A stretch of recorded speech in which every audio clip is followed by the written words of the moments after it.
Madhya Pradesh assembly के बाद अब तेलंगाना असेंबली में भी ख्वाजा सरा दाखिल होने की कोशिश कर रहे हैं। हैदराबाद के हल्के गोशा महल से एक ख्वाजा सरा इंतखाबी मैदान में है। हम आपको दिखाते हैं दक्कनी जबान में खास रिपोर्ट। वो जनखे जो कां हुआरी अम्मा बच्चा बोल के महलों में ढोल पीटते हुए फिरते थे, अब लोगों से ये बोलने आ रही, हमारे को वोट दियो, हम तुम्हारे बच्चों का मुस्तकबिल संवारेंगे। वो पावा जो हमेशा थरकते रहते थे, अब इलेक्शन में खड़े रह रही।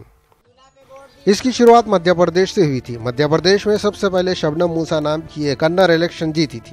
2018 के असेंबली इलेक्शन में मध्य प्रदेश से 4 जनखे किस्मत आजमाई कर रहे। इनका देखा देखी हैदराबाद की चंद्रमुखी नाम की एक कन्नर भी मैदान में उतर गई। सबसे पहले अपन मध्य प्रदेश में इलेक्शन लड़ रही जनखों के बारे में बात करेंगे। मध्य प्रदेश के कन्नर नेहा के सामने कांग्रेस और बीजेपी के ताकतवर उम्मीदवार हैं, मगर नेहा को कोई परेशानी नहीं है। इनका बोलना है सियासत के मैदान के ये पहलवानों को इन्हों अपने तरीके से चित कर देंगे। कहते नेहा कौन सा दाव चलाते ये तो हमारे को नहीं मालूम, हम तो बस इतना देखे ये लोग ताली ठोक के अच्छों को परेशान करने में महारत रखते, अपनी बेसुरी आवाज से जिसको चाहे भगा सकते। इंदौर 2 से बालेश्वर नाम का जनखा बीजेपी के रमेश मेंदोला से मुकाबला कर रहा। रमेश मेंदोला इससे पहले के इलेक्शन में सबसे ज्यादा वोट हासिल कर शानदार कामयाब हुए थे। अब के अगर इन्हों पहले से कम वोट लिए तो बाला का बोलबाला हो जाएगा। दमोह हल्के से शब्बू रेहाना नाम की कन्नर ठहरी हुई है। शब्बू का मुकाबला बीजेपी के जयंत मलिया से है। जयंत की सरपरस्ती बीजेपी के बड़े बड़े लीडर कर रहे हैं। शब्बू के सर पे उनके गुरु कमला बुआ का हाथ है। देखना है बुआ का हाथ क्या गुल खिलाता। होशंगाबाद की सीट के वास्ते पांची देशमुख किस्मत आजमाई कर रही। पांची का मुकाबला सरताज सिंह और सीतासरन शर्मा जैसे तजुर्बेकार सियासी खिलाड़ियों से है। मध्य प्रदेश में एक साथ 4 जनखे इलेक्शन में ठहर सकते तो दूसरे स्टेट में कई को नहीं ठहर सकते। ये मामले में इत्तेफाक से दूसरा स्टेट तेलंगाना बन गया। तेलंगाना में भी कहां से हैदराबाद के कैपिटल हैदराबाद से एक जनखा ठहरा हुआ है। हैदराबाद के भी ऐसे हल्के से जहां के बीजेपी लीडर राजा सिंह हैं, जो जंगल के राजा शेर धाड़े जैसा आवाजा निकालने में मशहूर हैं। राजा सिंह जिसे सख्त लीडर के मुकाबले में बहुजन लेफ्ट फ्रंट वाले एक नाजुक कन्नर चंद्रमुखी को मैदान में उतारे हुए हैं। चंद्रमुखी अपनी बिरादरी के लोगों के मसाइल को हल करवाने इलेक्शन लड़ने का फैसला करी करते। जनखों के मसला क्या है ये तो चंद्रमुखी कुछ मालूम, हमारे को तो इतना मालूम है ये लोगों के आगे कोई है न पीछे कोई है, न वाली न वारस न बीवी न बच्चे। खानदान के लोग भी इनको दूर कर दिए हुए हैं। ये लोग सियासी लीडरों के जैसा अपने कारनामे तो बयान नहीं कर सकते, मगर फिरका परस्ती की बात भी कभी कोई जनखा नहीं करता। घटाले की भी उम्मीद नहीं है। घटाले किसके वास्ते करेंगे? मध्य प्रदेश और हैदराबाद की ये जनखों में कौन जीतेगा कौन हारेगा ये तो 11 दिसंबर को मालूम होगा। इनमें से जो कन्नर हार जाएंगे उसको तो कुछ फर्क नहीं पड़ेगा। मुकाबला तो दिल नातवा ने खूब किया बोल के उन्होंने अपनी दुनिया में लौट जाएंगे। जनखे को हराना वैसे भी कौन सी बहादुरी का काम है। इत्तेफाक से किसी जनखे से मुकाबले में बड़ी पार्टियों के तुरुमची लीडर हार गए तो शर्मिंदगी और परेशानी की बात है। हमेशा ये गम रहेगा, हारे भी तो किससे हारे। Bureau report, news 18 Urdu. हवा में झूमकर बेपरवाही से नाच। वोट शहरियों का आईनी हक है। तेलंगाना के chief electoral officer Rajat Kumar ने तमाम शहरियों से वोट के इस्तेमाल की अपील की है।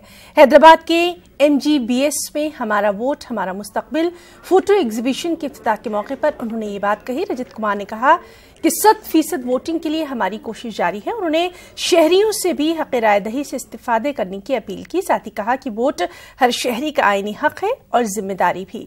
इसको पूरा करना हर शहरी का अहम फरीजा है।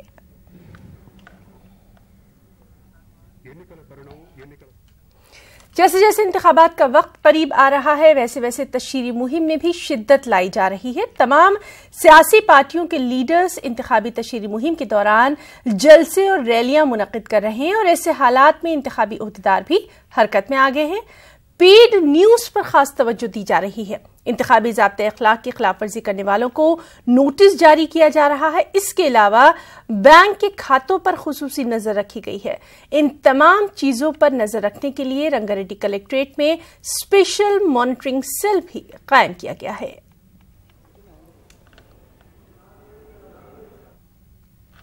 और इस सबके बीच तेलंगाना के कारगुजार वज़ीर-ए-आला के चंद्रशेखर राव ने कामारेड्डी डचलपल्ली में इंतखाबी रैलियों से खिताब किया। केसीआर ने कांग्रेस की ज़ेर क़यादत अजीम इत्तेहाद को तनकीद का निशाना भी बनाया। तेलंगाना के पानी को रोकने वाले आज तेलंगाना में इक़्तिदार का ख्वाब देख रहे हैं। केसीआर ने यह भी कहा कि अजीम इत्तेहाद को इक़्तिदार मिलने पर तेलंगाना की तरक्की ठप होकर रह जाएगी, बिजली सप्लाई में भी रुकावटें आएंगी।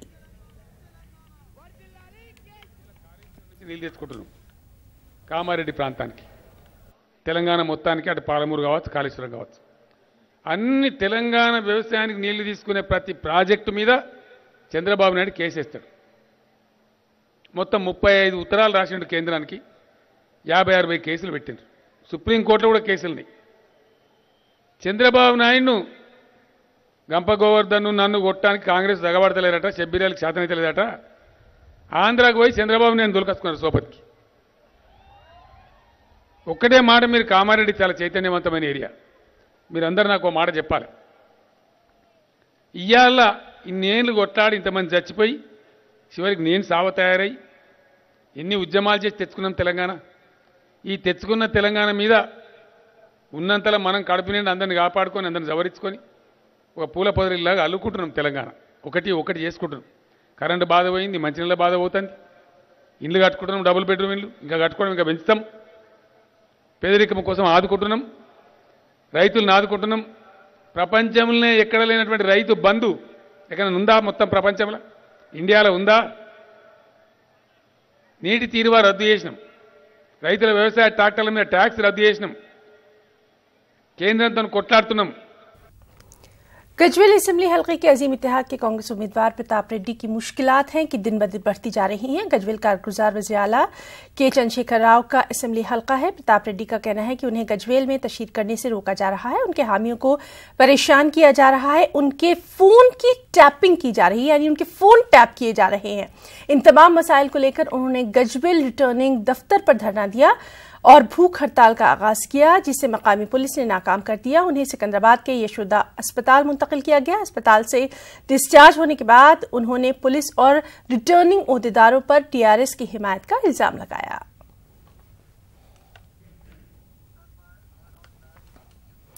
BJP leader GVL Narasimha Rao ने तेलंगाना में पसमानदा तबकात के रिजर्वेशन की फराहमी को आईन के खिलाफ करार दिया है। साथ ही राम मंदिर मामले पर कानून साजी की हिमायत की। उन्होंने कहा कि अवाम के अकीदे को ध्यान में रखना पड़ेगा, अवाम को अदालत के फैसले का इंतजार है। मुस्लिम समुदाय को उनका तुष्टीकरण करने के लिए, उनके वोट बटोरने के लिए इस प्रकार की धोखे की राजनीति करते हैं, लेकिन धर्म के आधार पर राजनीति देना असंवैधानिक है, ये संभव भी नहीं है। ये संविधान का ये बेसिक स्ट्रक्चर है, इसका न कोई अतीत में कोई इसको कोई छेड़ नहीं पाया और भविष्य में भी कोई छेड़ नहीं पाएगा। वो कानून का विषय अलग होता है, संविधान का विषय अलग होता है। वो एक टाइटल डिस्प्यूट है, उस पे क्या करना है, सही समय पर सरकार सही फैसला लेगी। कोर्ट के फैसले की दशकों से देश की जनता इंतजार कर रही है, अभी भी उसके इंतजार में है। बट लेकिन करोड़ों 120 करोड़ 125 करोड़ की जनता के मन में एक मंदिर दिल्ली वहां बने, भव्य मंदिर भगवान राम के बने, इस प्रकार की आस्था है, तो आस्था को भी ध्यान में रखना पड़ेगा। देखते हैं, बहुत जल्दी इसमें फैसला होगा तो हम समझते हैं देश के लिए अच्छा है।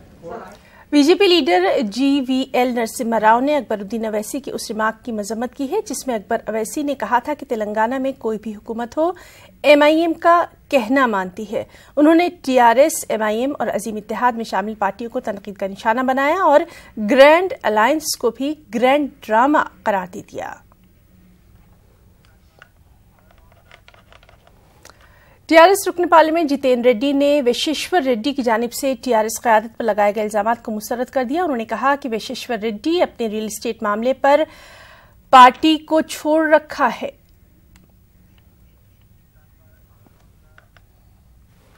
आदिलाबाद के इलाके निर्मल में कांग्रेस और टीआरएस कारकुनों के दरमियान हंगामाराई देखने में आई। तशहीर के दौरान दोनों पार्टियों के कारकुन आपस में भिड़ गए। इस दौरान कांग्रेस पार्टी के 2 कारकुन शदीद जख्मी भी हो गए। कांग्रेस ने टीआरएस पर गुंडागर्दी का इल्जाम आयद करते हुए निर्मल पुलिस स्टेशन में शिकायत दर्ज करवाई है। पुलिस ने केस दर्ज करते हुए तहकीकात का आगाज कर दिया है।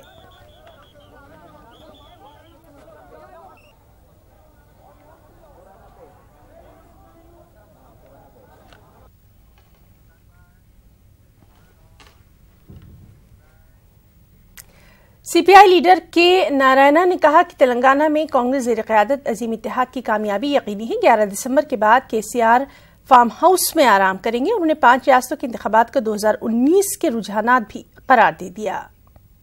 ఇప్పుడు చెప్తాను రాసి పెట్టుకోండి డిసెంబర్ 12వ తారీఖున కేసీఆర్ ఫామ్ హౌస్లో క్యాప్సికమ్ పండించుకుంటూ ఉంటాడు, డ్రెస్ తీసుకుంటాడు. ఆయన అధికారం వచ్చే అవకాశం లేదు.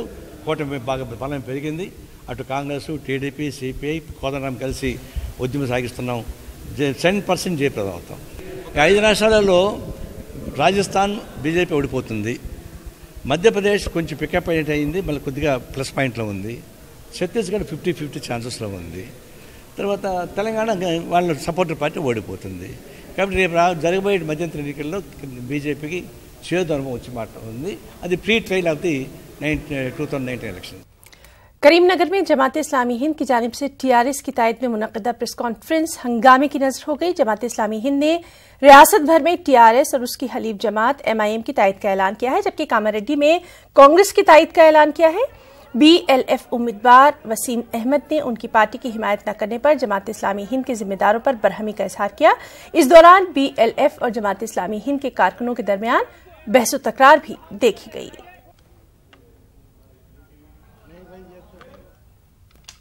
कामारेड्डी के बीकानूर मंडल और उसके करीबी इलाकों में कांग्रेस पार्टी के उम्मीदवार शब्बीर अली ने तशहीरी मुहिम चलाई है। मकामी अफराद ने बोनाल के साथ रक्स करते हुए शब्बीर अली का इस्तकबाल किया। इंतखाबी रैली से खिताब के दौरान उन्होंने कहा कि टीआरएस ने अवाम से जो वादे किए थे वो आज तक वफा नहीं हुए। तरक्की हुई है तो सिर्फ केसीआर और उनके खानदान की।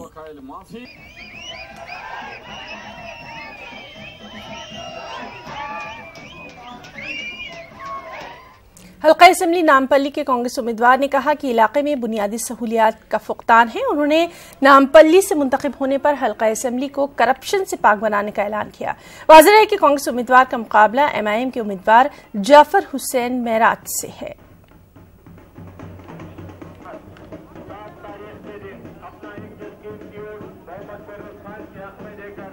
हम जैसा क़यादत में आ जाएंगे, नामपल्ली को करप्ट फ्री नामपल्ली करेंगे और ज़्यादा से ज़्यादा फंड्स लेके आएंगे हम, क्योंकि हमारी हुकूमत है और बराबर हम नामपल्ली को डेवलप करेंगे।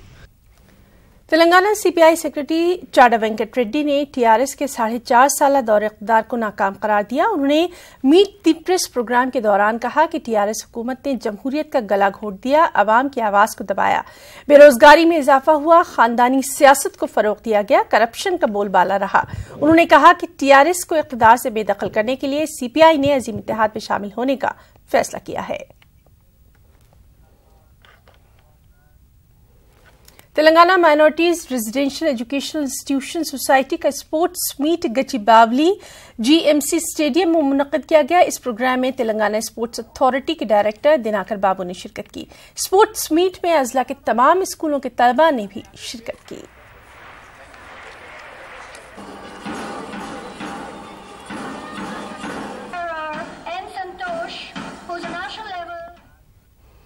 जिला सिद्दीपेट के एकनापेट में पुलिस ने बाइक चोरी करने वाले 2 लोगों को गिरफ्तार किया और उनके कब्जे से 23 मोटरसाइकिलों को भी बरामद किया। एसीपी महेंद्र ने बताया कि गाड़ियों की जांच के दौरान 2 लोगों को दस्तावेजात न होने पर हिरासत में लिया गया। संदीप और राजू ने पूछताछ के दौरान पुलिस को बताया कि उन्होंने हैदराबाद के मुख्तलिफ इलाकों से चोरी करके गांव में ये बाइक्स फरोख्त कर डाली हैं। पुलिस ने चोरी की हुई 23 बाइक्स को, मोटरसाइकिलों को बरामद किया और मुलजिमीन को अदालत में पेश कर दिया।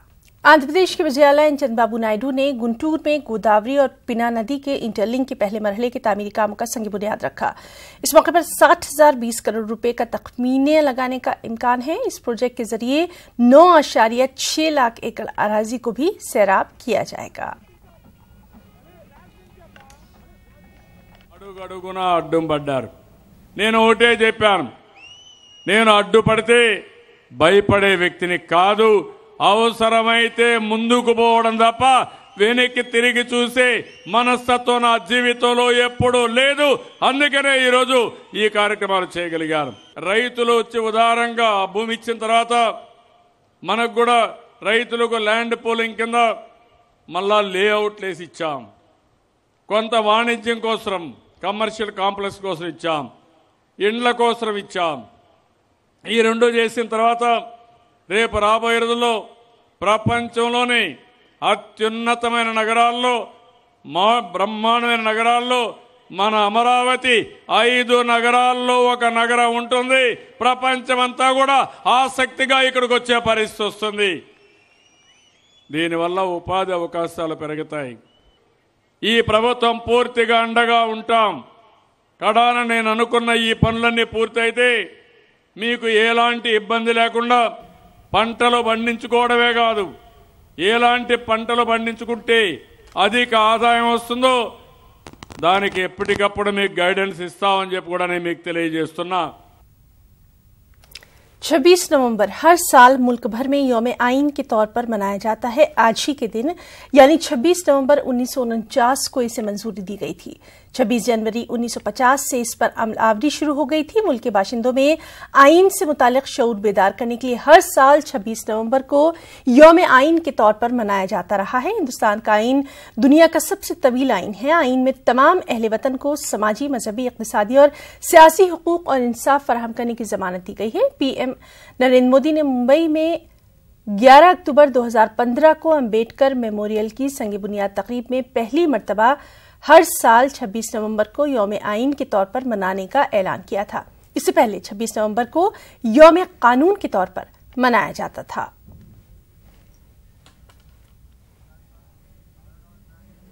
वहीं विजयवाड़ा में यौम आइन के मौके पर 3K रन का एहतमाम किया गया. जिला कलेक्टर लक्ष्मी कांतम और SC/ST कॉरपोरेशन चेयरमैन के शिवाजी ने रन को झंडी दिखाकर रवाना किया. 3K रन में स्कूली तलबा के अलावा मकामी लोगों ने बड़ी तादाद में शिरकत की. कलेक्टर ने मीडिया से रूबरू होते हुए बताया कि हिंदुस्तान का आइन दुनिया का सबसे बड़ा आइन है. ये लचकदार है. बाबाए कानून अम्बेडकर ने समाज के हर तबके को नजर में रखते हुए इसको तरतीब दिया, जो कि मिसाली है.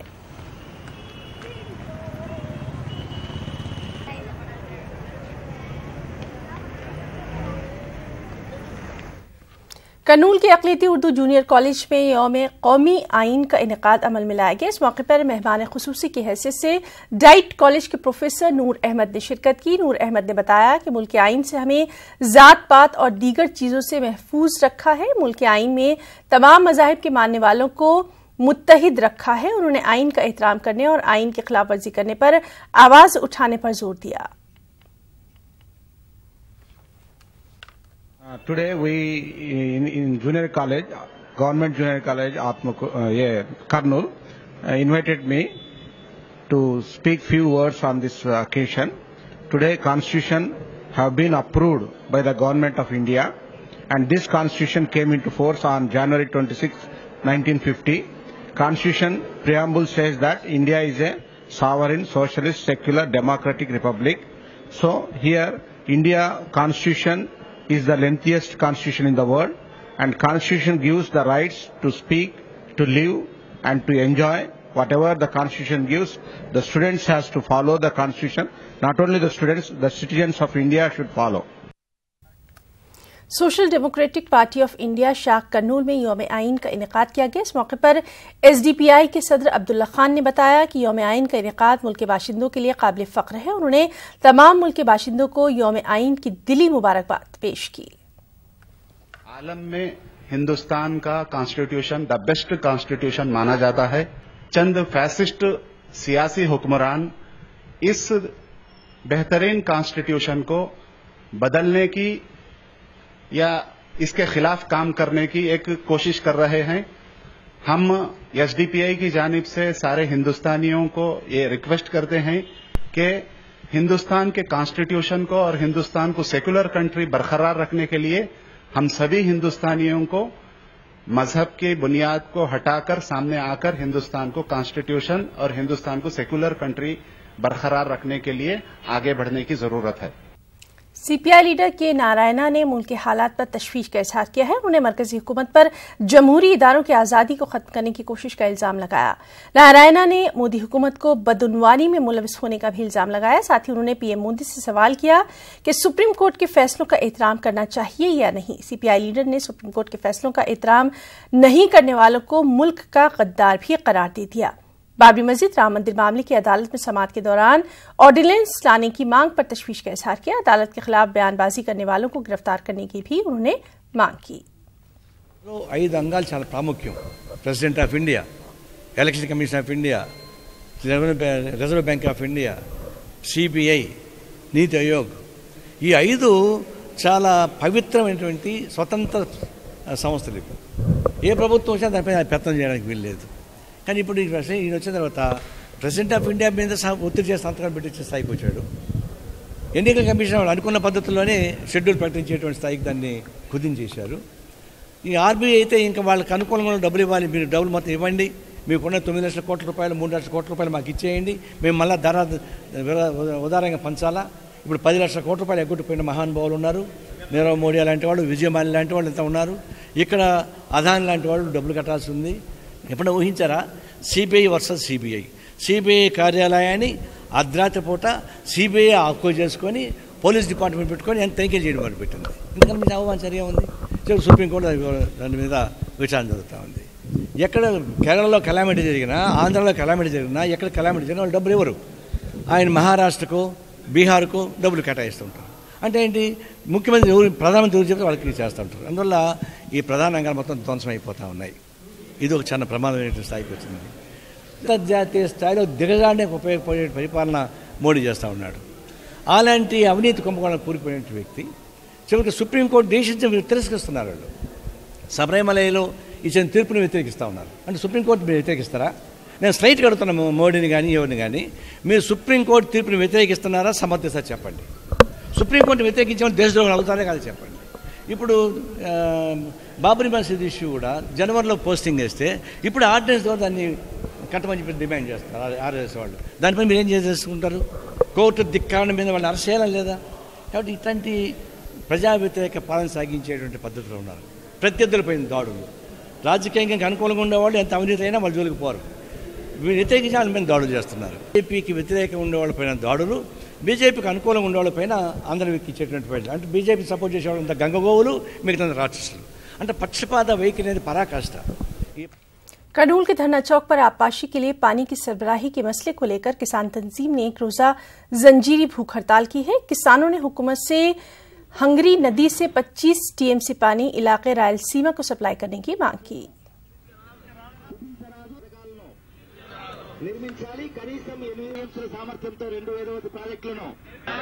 वेदवती रिवर में 150 टीएमसी से बढ़कर पानी मौजूद है। इसमें कम से कम 60-75 टीएमसी पानी जो है एग्रीकल्चर के लिए इस्तेमाल कर सकते हैं। ये ब्रजेश कुमार ट्रिब्यूनल भी बोला था।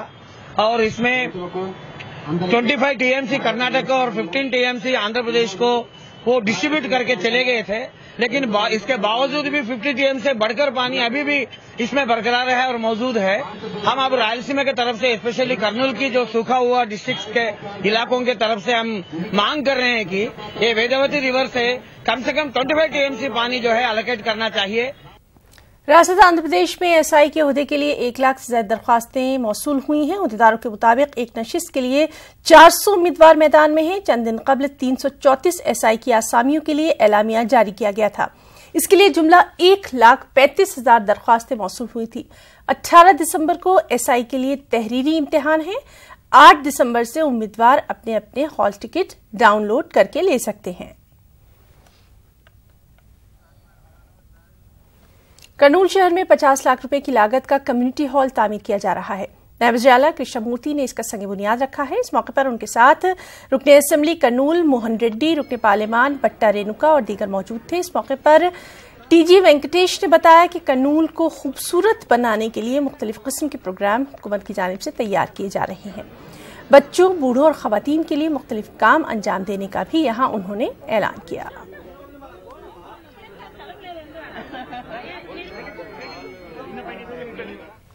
कर्नूल में एक फिरके की इबादतगाह की आराजी पर मूर्ति रखकर हालात को बिगाड़ने की कोशिशें की गई। पॉपुलर फ्रंट ऑफ इंडिया ने जिला इंतजामिया को एक मेमोरेंडम पेश किया और इस पूरे वाकये की जांच का मुतालबा किया। बसूरत दीगर रियासतगीर एहतजाज की धमकी भी दे डाली।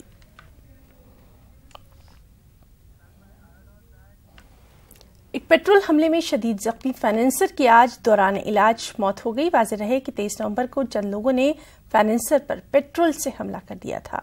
फाइनेंसर गगारेन के रिश्तेदारों का कहना है कि इस मामले में पुलिस मुलजिमीन का साथ दे रही है। आज तक मुलजिमीन की गिरफ्तारी नहीं की गई है। मुनज़्ज़म साजिश के तहत फाइनेंसर पर हमला किया गया।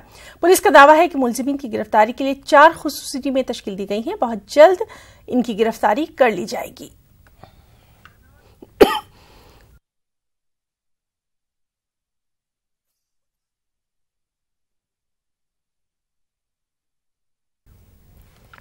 एग्रीगोल्ड मुतासरीन के साथ इंसाफ का मुतालबा करते हुए जनसेना पार्टी की जानिब से नंदीगाम में एहतजाज किया गया। जनसेना पार्टी लीडरों का कहना है कि रियासत भर में जुमला 24 लाख से जायद एग्रीगोल्ड के मुतासरीन है। रियासती हुकूमत मुतासरीन के साथ इंसाफ करने में नाकाम रही है। एहतजाजी जनसेना कारकुनों ने एग्रीगोल्ड के असासिजात को नीलाम करते हुए मुतासरीन के साथ इंसाफ का मुतालबा किया।